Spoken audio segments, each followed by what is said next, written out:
I decided it's time to try the cacao shell tea. Ooh. That smells exactly like chocolate. Oh my gosh. That's what it looks like. It is literally, it looks just like they shredded off the outside of the cacao shell. If you don't know what a cacao bean, what they make, what chocolate comes from, it looks like this. So the directions say 2 teaspoons of the shells steeped at 195 degrees for 5 minutes. I don't think these are going to fit in my infuser, but I'm gonna try.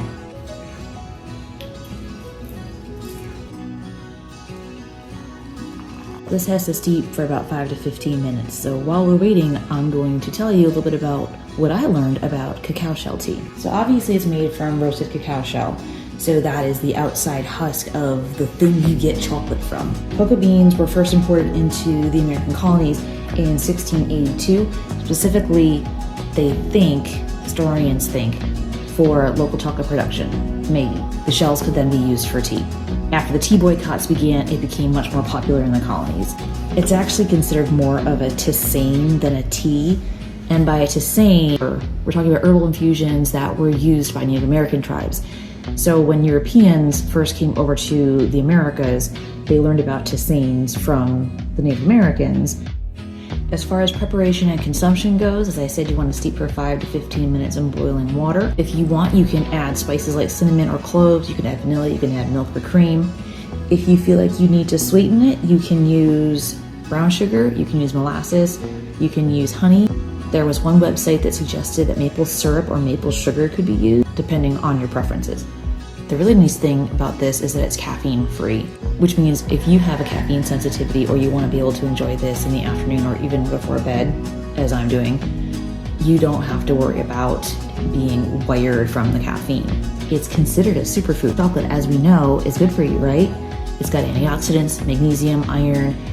This can actually help with high blood pressure. This smells really good already. It's been a little more than 5 minutes, so I'm gonna go ahead and take this out now. In the interest of research, I'm gonna try this before I add any other sweeteners or things like that, just to kind of see what it tastes like.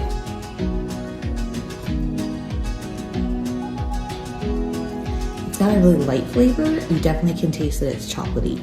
I imagine that the longer you steep it, the stronger the flavor is going to be. Some of the websites that I looked at suggested that people considered it to have like a bitter taste, and I'm not really getting that. But if you're familiar with dark chocolate, that's probably to be expected. For the sake of being historically accurate, I didn't want to see what this tastes like if I add a little bit of molasses.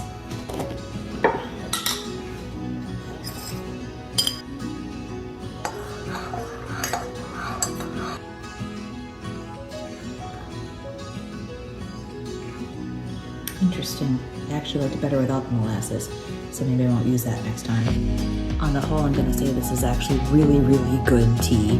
It tastes chocolatey, but it's like a mild chocolate flavor. It didn't taste bitter to me initially. I honestly could have done without the sweetener. I might try a little bit of sugar next time or maybe a little bit of honey instead. I would be curious to see what it tastes like if I added cinnamon or cloves or a combination of those. Would also definitely be playing around with the steep time because I think a longer steep time is going to give it a stronger flavor. I guess we'll see. Yeah, as we know, I'm a fan of Oliver Pluff and Company, and that's where I got mine, and you should check it out.